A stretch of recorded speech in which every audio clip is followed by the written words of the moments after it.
fastest animals move on the canopy. Their speed can up to 50-60 km per hour. Wow.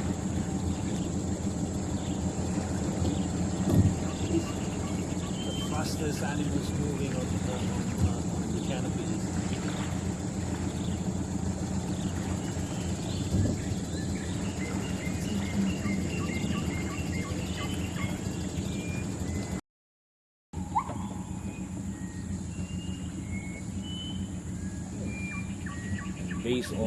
Based on study, they actually can the sighting of the eyes. Yeah, they can calculate how strong is that branch to hold on their their movement. So it's a very, how to say, like, intelligent animals too.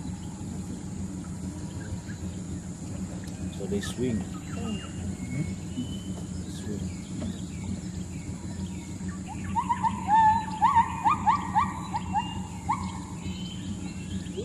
The color is a bit like,